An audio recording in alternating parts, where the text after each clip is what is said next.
Hello and welcome to Mental Health and UPSC. I'm Dr. Shivan, and today I have with me a special guest, Pourush Sood, All India Rank 29 in UPSC CSE 2022.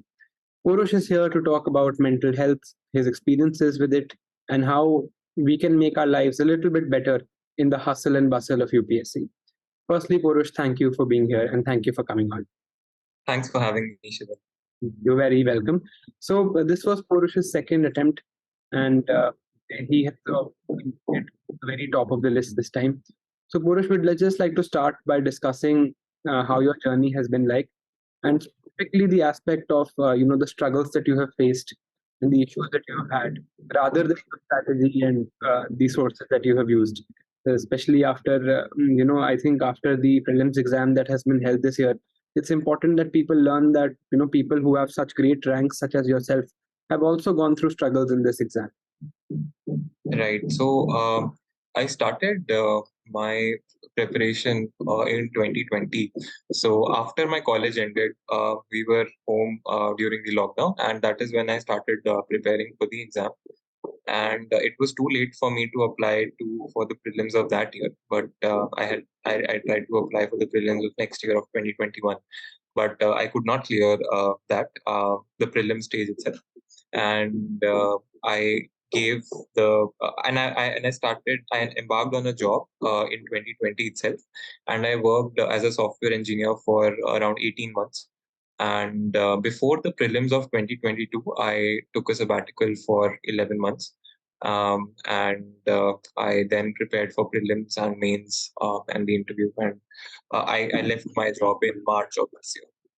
So the journey was definitely full of struggles, I'd say. Firstly, uh, I did not have anybody. I did not have a lot of friends who were preparing.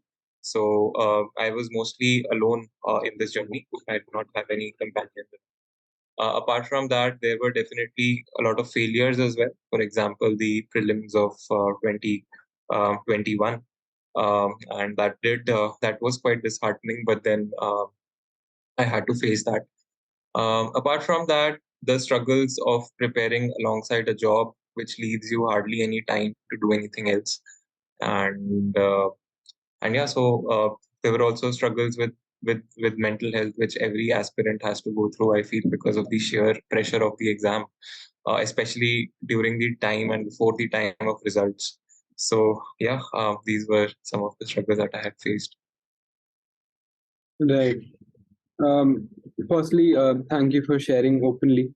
And secondly, I just like to ask you about two things from here. Firstly, I think like since it was your second attempt, this something that I have been facing is that people are now coming up to me and they're telling me that the first attempt though was just a trial for you. You were just giving it.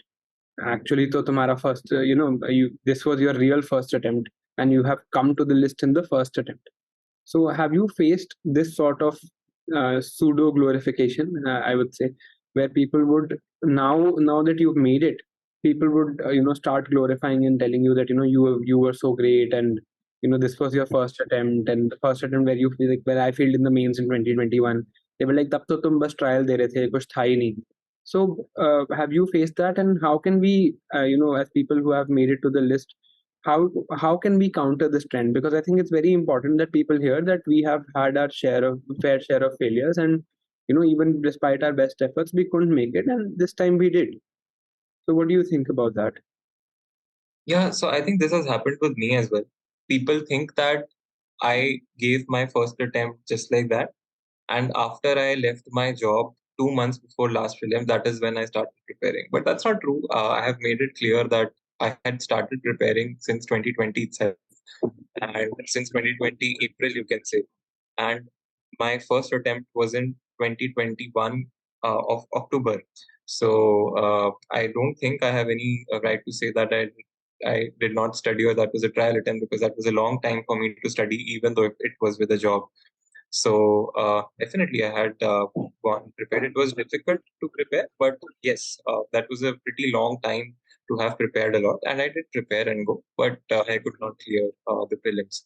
I think the only way to counter this trend is that those who make it to the list have to be honest about their preparation, and not get swayed by uh, what people are trying to make them to be. Right. So I'm sure you also must have faced all of this Yeah, because this was your second attempt as well, right? right. And I absolutely agree with you. I think it's important to be honest. मैं वही सोच रहा था that when a friend of mine, he called and he said कि first attempt तो आप बस ऐसे ही दे रहे थे. तो मैंने कहा नहीं, मैं ऐसे ही नहीं दे रहा था. मैंने बहुत मेहनत करी है and I failed. तो ये थोड़ा normalize I think करने की जरूरत है failure को इस एग्जाम में. And I think वो तभी हो सकता है if all of us, at least most of us, have a plan B, right? That if we have this thing in our head that if you fail, there is some, this is what I'm going to do, right? वो बहुत important है. So like I was listening to you that you had a job while you were preparing. So firstly, like, what do you think an importance of a plan B is? And did you plan as to, this year also, before the results came out, were you sure of making it? What was your plan in case you didn't? Just shed some light on that, please.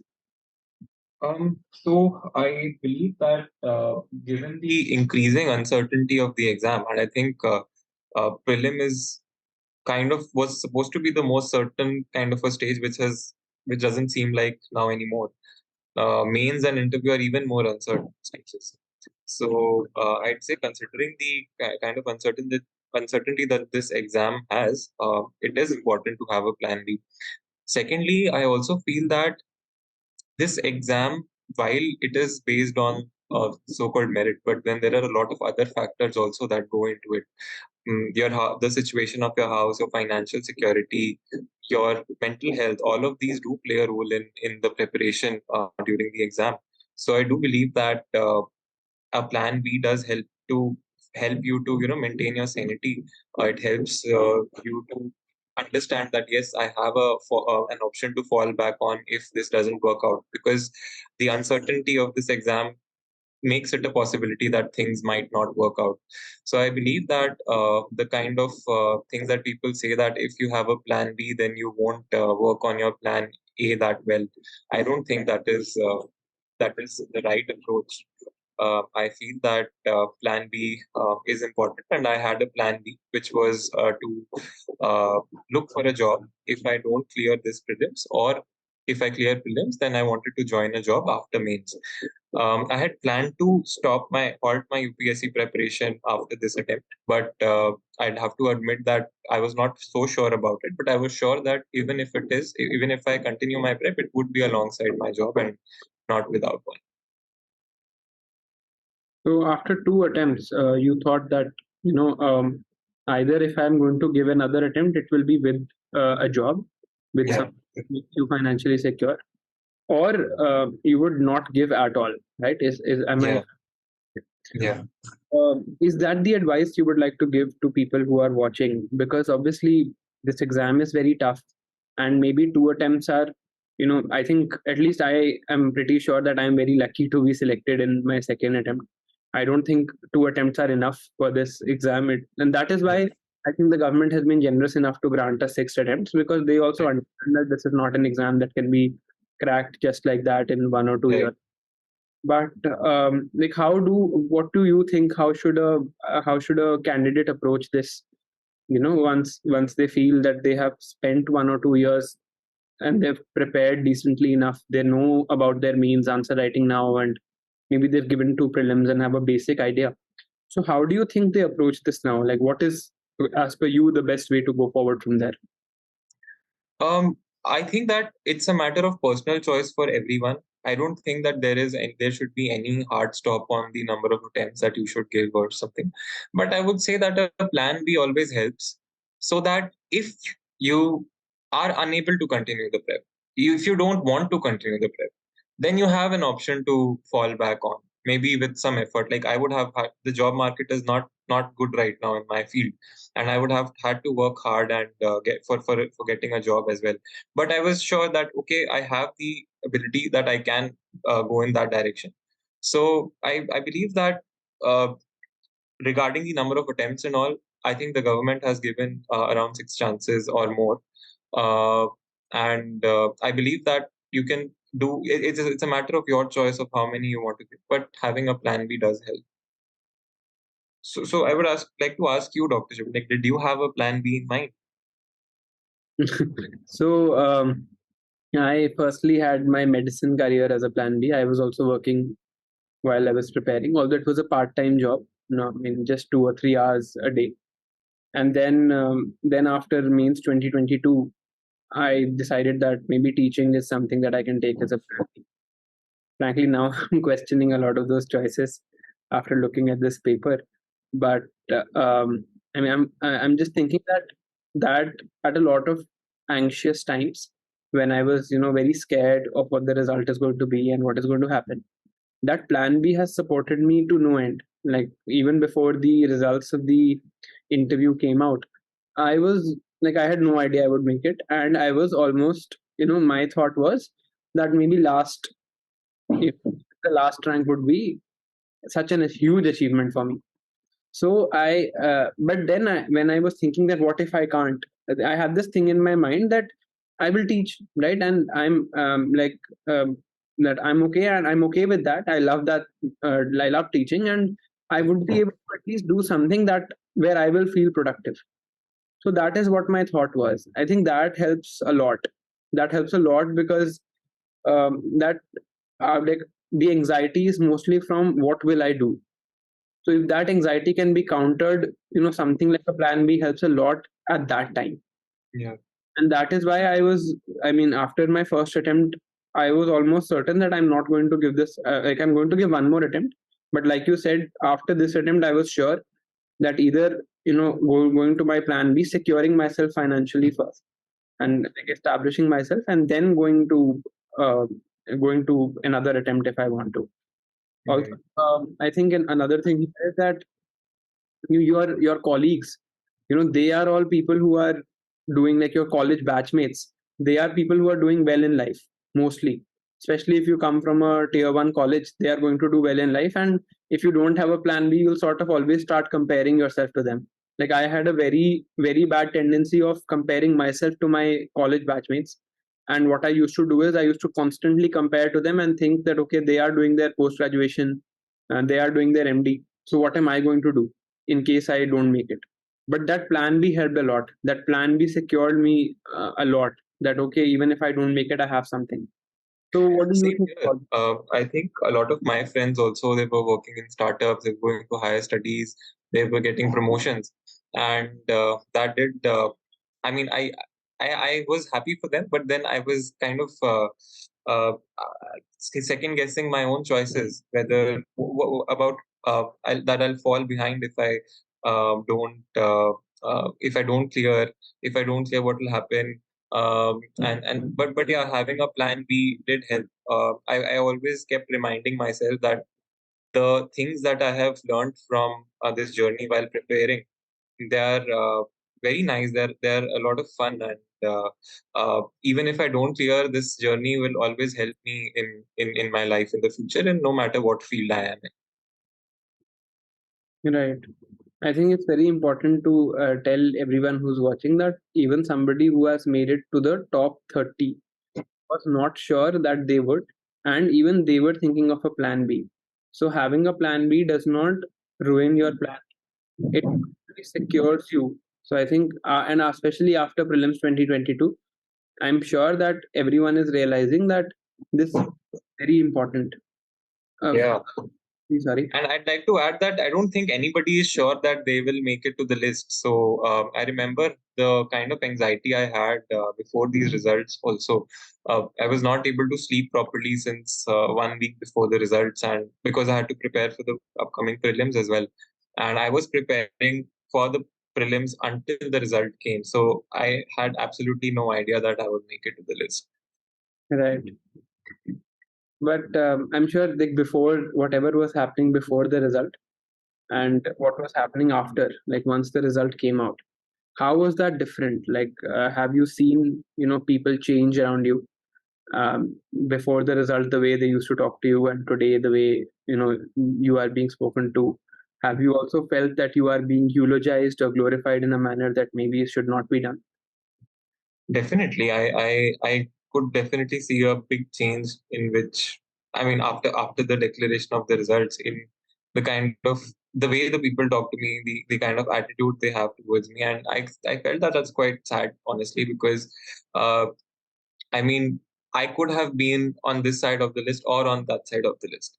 So so I mean, it feels quite weird, honestly, that you know I'm having to prove that I can do something just because of being in the list or being in the top 30 or being in the top 100.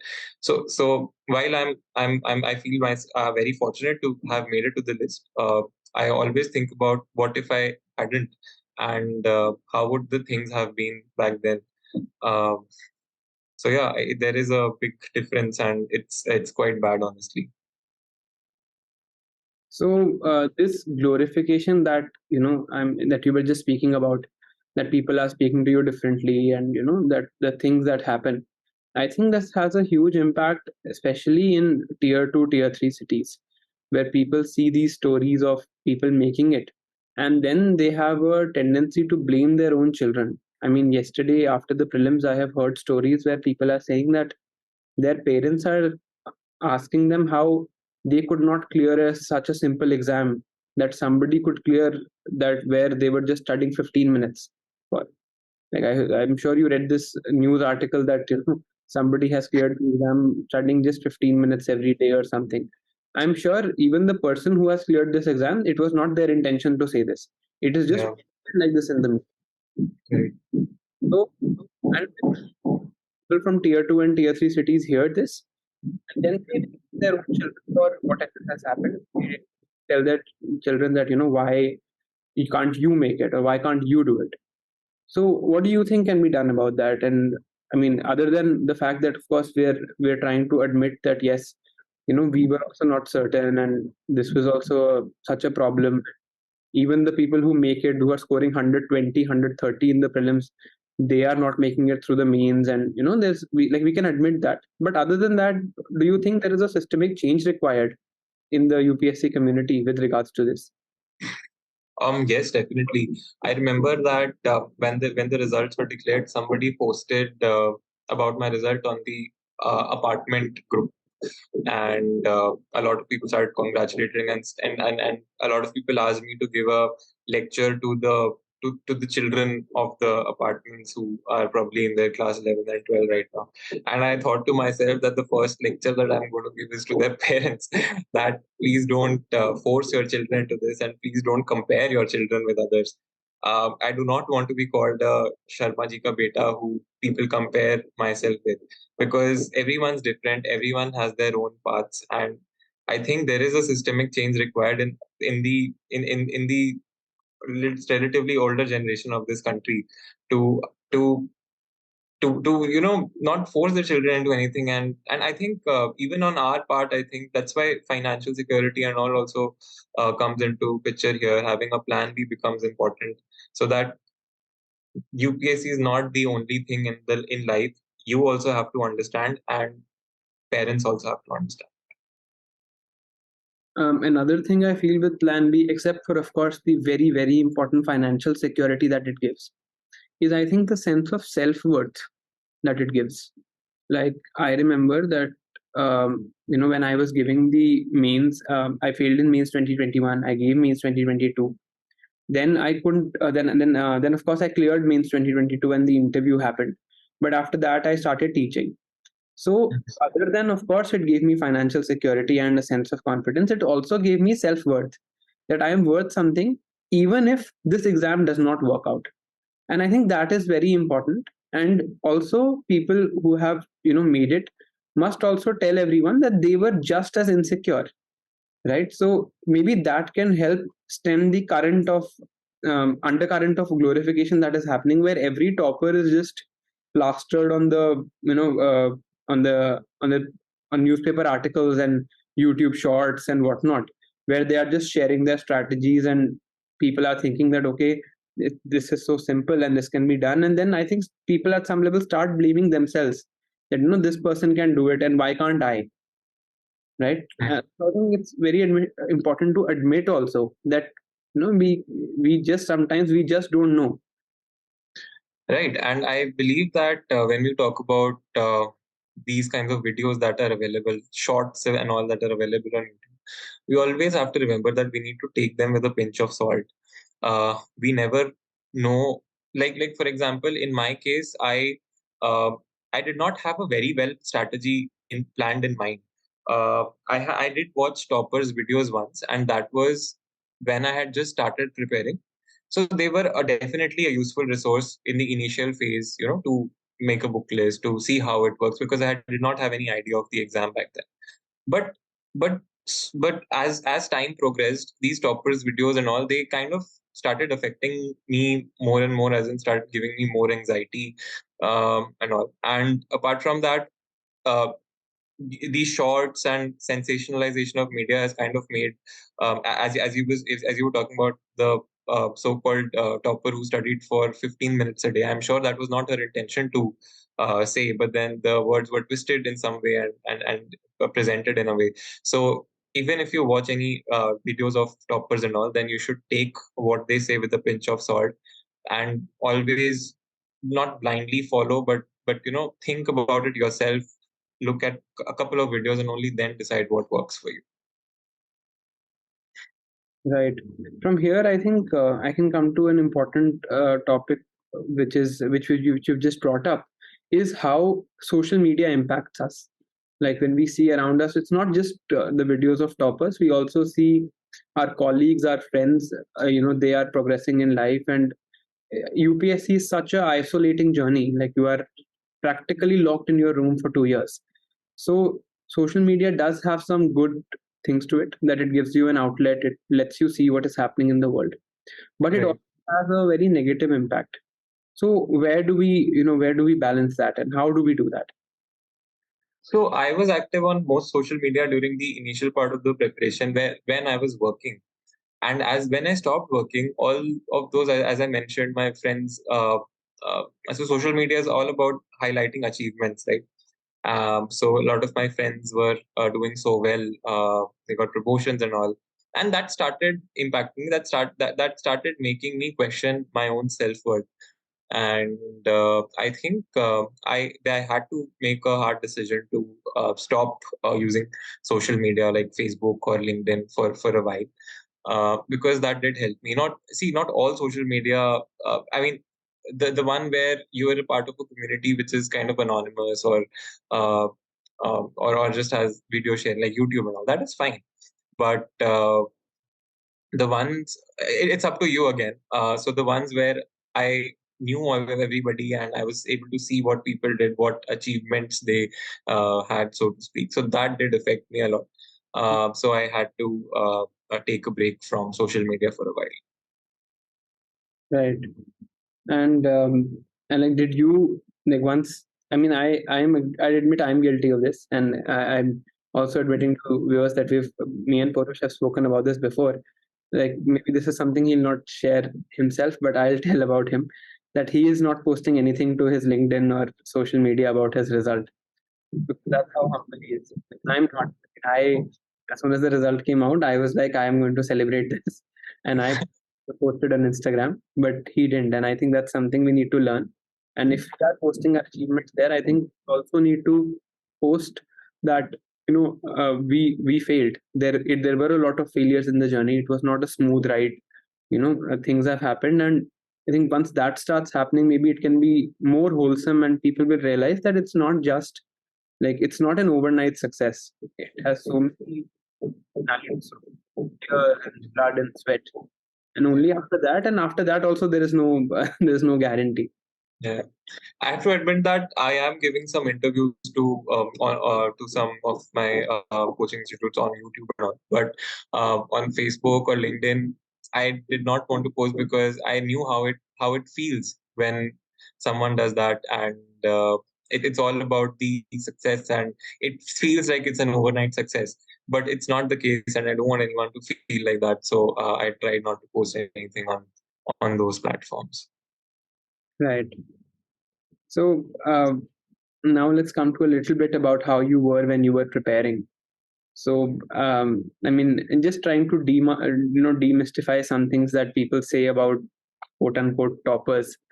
I mean, of course, you classify as a topper. I don't, but but but this saying that, I have seen this, and I was also like, my parents have also told me this. Despite being doctors and having no scientific evidence of this, they have told me that you should wake up early to study.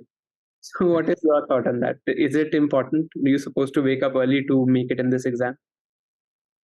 I'm not sure because I couldn't make myself wake up early, and I had blamed myself a lot for this. My dad is someone who wakes up at 4 in the morning, and I never slept by 4 in the morning. So when he used to wake up, I used to see him and then go to sleep. It was like that. Uh, so earlier, even I used to like kind of blame myself that when you look at all toppers videos, it's like they wake up at 4 a.m. and they go for a run and whatnot. I used to blame myself for this. But when I was working, right, my working hours were flexible, and there we had a course on time management or something. And there I read one thing. This was a course by Stanford University, and they said that not all of us are most productive at or at the same time. You need to find the time which suits you the best. And if it's possible for you, then utilize that time as your for your studies or something. And that has stayed with me. And since that time, I've never blamed myself for waking up late or sleeping late. If circumstances allow you to study at any time, then I would say just make use of it. Maybe before the exams, you might want to shift back to the proper schedule. I wouldn't say proper schedule, but the schedule which will help you in the exam for say a week or two before that. But otherwise, I feel that you should just study, but study whenever you like and however you like. Right. So no fixed time or no schedule. Like, I myself have tried to wake up at 8 a.m. daily. Never happens for me. Even today, we were supposed to record this earlier in the morning, but I couldn't get up in time. That is why we're recording this slightly late. But all right. So, a lot of toppers and a lot of people who've been selected, a lot of coaching institutes must have also spoken to you, for example, about how you studied. But here I would like to take a different path and ask you about what you did in your breaks and what did you do for fun. Because I think, and this is not talked about, that, Yeah. this is also very important. Ultimately, we are a group of people in the ages between 21 and 32. So we Yeah. have personal lives, and we also have, a desire for entertainment, maybe gaming and all of Yeah. that. So what do you think about that? So, firstly, I'd say that a good sleep is definitely important. You cannot sleep. I mean, find what amount of hours are good for you. I'm sure there are studies on medical studies also on that, but I don't think 3 or 4 hours of sleep that some people claim to have is good for you. So sleep well. Apart from that, and then you will realize that studying even for like 9 hours or 10 hours in a day becomes very difficult. You should just try to time yourself once when you're studying. You'll see how difficult it is to study for 9 or 10 hours. So if someone says that they've studied for 16 to 18 hours, my personal view is that that is not sustainable, and neither is it. Apart from that, during my breaks, I used to just chill. I used to watch YouTube. I used to take my dog for a walk. I used to gossip with my mom. Um, I used to watch random videos on YouTube. I think I love YouTube, and it's so much fun to watch any random stuff there. So yeah, I think you should do whatever works for you during those 9 hours. Sometimes when I was quite stressed, I even used to sing. So I think whatever works for you, you should do, and just take out some time for yourself every day, I would say. Right. I think this is the one very important thing you've said here, is to time yourself. Like, for example, I've used Forest, and I think you have used the same app. Right. I agree The as well. Forest app will help you time your study time. And once you start doing that for 1 week, you will realize that even 8 hours a day is a huge achievement. Because Yeah. to consistently study 8 hours a day is a very difficult task. Because to Right. actually sit on the table for 8 hours and to study for 8 hours, you would need to actually sit on your table for about 10 or 11. Only then your productive time would be 8, because every Yeah. time you sit on your table, you are not going to be able to focus. And like you rightly said, after those 8 or 9 hours are done, you need to dissociate. I think more important than taking a physical break is taking a mental break. Like mentally, Absolutely. the entire day, we just keep thinking of the exam only. Like the same thoughts keep repeating. That okay, what will happen, what will the question be, and all of that. And that dissociation is very important, right? So Yeah. I think like people are, and all of both of us also given a lot of our life to this exam, so it's not easy to say it's just an exam and just give it and forget it. That's not going to happen. But at least some part of our lives or some times in our lives should be completely dissociated from talking about the exam or what is the result or what is happening, etc. What are your thoughts on that? Absolutely. And I think this so-called me time is very important, where we do not think about the exam and you just do what you enjoy. And I think that will help you uh, maintain your health in the long run, not both physical and mental. And I think hence it does become important. And also that try, I mean, even if you're timing yourself, right, you have to try to be consistent. But if chalo one day you're not able to do or something, then it's fine. And maybe you can compensate it for on some other day, or you don't need to compensate for it at all. Try trying to be consistent is very important. I'm sure, but then if you're not, our body also needs a break. Like even when you're working, we have holidays on weekends, so it's fine even if some days you're not productive. मेरे साथ तो it was this only, that my preparation was a sine curve. Sometime on during some weeks my preparation was very nice. Other weeks I was at a neb. I wasn't productive at all. So I had convinced myself that yes, ये time बुरा चल रहा है, but soon I'll be more productive again. So that was how I did. So I think what you're saying is consistency does not look like this. It looks Exactly. like this. Right. That is how a sine curve also looks like. And Right. that is normal. Like I think sometimes we are very charged up and motivated, and sometimes we just aren't and we can't do it. I think it's that is why like as far as study timing goes, I read this somewhere that like when you're timing your study hours, do it for a week, because days are very variable. Someday you will want to study 11, maybe someday you'll want to study 4. So what the thing that I used to follow was that if my target is 8 hours and there are 7 days in a week, so the target is about 50 to 55 hours in that week. Now those 55 hours can come in 5 days also. Then I have 2 days free. So I think you can treat it like a job, that you have to clock in these many serious hours, and once that is done you take your time off, because I think measuring progress is difficult in this exam, and measuring progress through targets is even more difficult because you don't know how much time one thing is going to take, but time is something you can relate to, right? Yeah. This target, I was never able to make targets and achieve them during this time. But I realized that if you given a number, a certain amount of hours every day, धीरे धीरे करके, you will be able to finish the syllabus because you are giving some time every day. And but targets wala did not work for me. But if it works for somebody, then that's well and good. Right. In the end, Pourush, just want to ask you a little bit about the prelims 2023 paper and your thoughts on that, and if you have any advice for somebody who's watching this, who has given that paper, regardless of what their marks or etc. are. I'm sure as you're an engineer, you must, if you've seen the CSAT, a little bit of comments on that too. So what do you think of it both sides? So yeah, uh, I've seen the paper of 2023, and it is very very random and very difficult as well, in my opinion. Especially the way they have eliminated the elimination kind of a thing, right? and uh, and yeah, the paper was very tough, and I would say that even the sources that I would probably mention in my blog or anything, those have become necessary but not sufficient.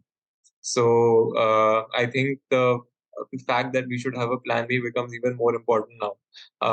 Maybe next year it'll become even more uncertain. But yeah, I've seen the prelims 2023 paper and it was very tough. So the fact that you've gone and given the paper itself it requires a lot of strength, and kudos to you on that. And don't worry about the result. I would say just relax for a while. Um, बाद में we'll see what to do about that. But right now, just give yourself some time, give yourself some free time, watch some movie, go out with your friends, do whatever you like. And with regards to CSAT also I've heard that it was very tough. I've seen some math questions and they were a lot lengthier as compared to the past few years. Uh, so yeah, for that also I would say just don't think about it too much if possible. Try to chill out for a while, I would say. Right. Just another thing I'd like to share with everybody watching is that there is a group of selected candidates on WhatsApp this year, and we were trying to make the answer key ourselves. It was such a difficult task. I mean, Pourush has worked really hard for that. I maybe just a little bit for nights and time, but it was such a difficult task. Even after with all the resources and Chat GPT available and everything sorted, even then it was very difficult to make the answers for this exam. So it was clearly a tough paper. Like nobody should at least say later that it was moderate, it was doable, there was an elimination technique. No, there wasn't. This was not even knowledge based, I think, because there are 50 questions in this paper which we are not meant to study, right? Nahi, but we don't even think about that. So like I think it was very tough, and it's very important to come out openly and say that rather than saying that this was doable and etc., because then it puts people down even further. Yeah. And I've seen a lot of coaching students say, people saying that it was easy to moderate paper. But then at least that's not what we think of what's lectures here, because in our group we have already seen the chats and all about how the paper was. Yeah. So what he's referring to is that everybody in our group, so there are people who, like, of course, if you make it to the top 100, you get into the IAS or IFS, then you don't want to give the paper again. But let's say, people who have ranks closer to mine, for example, they were trying to attempt again. Like many of them wanted to give the paper again. But after the paper, almost everybody on that selected candidates group was very happy that they were selected last year. And almost everyone was saying that now उन्हें अपने पिछले साल की rank और बहुत अच्छी लग रही है. Now they have made it, and now their ranks are even more appealing to them. Yeah.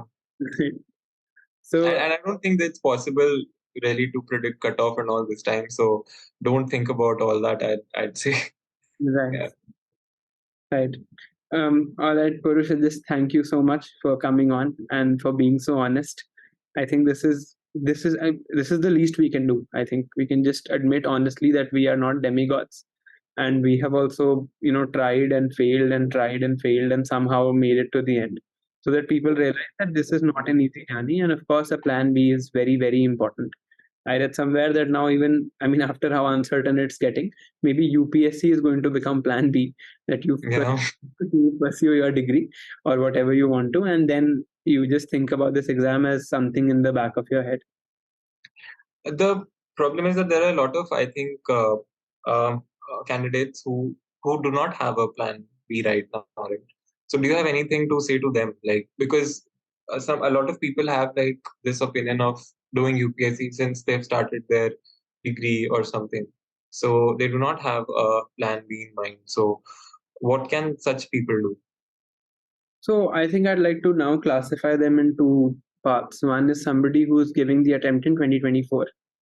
So if somebody is giving in 2024, they have ample time to work out their plan B, but they should not sit for the exam without working it out. I think somebody who has a professional degree, for example, you are a BTech, you don't need to think so much about that. But if somebody has a degree in the arts, for example, I'm just speculating that they can look at maybe law or mass communication, because these are things that are very close to our UPSC background. Like if you go to law, there are a lot of things that are common in mass comm.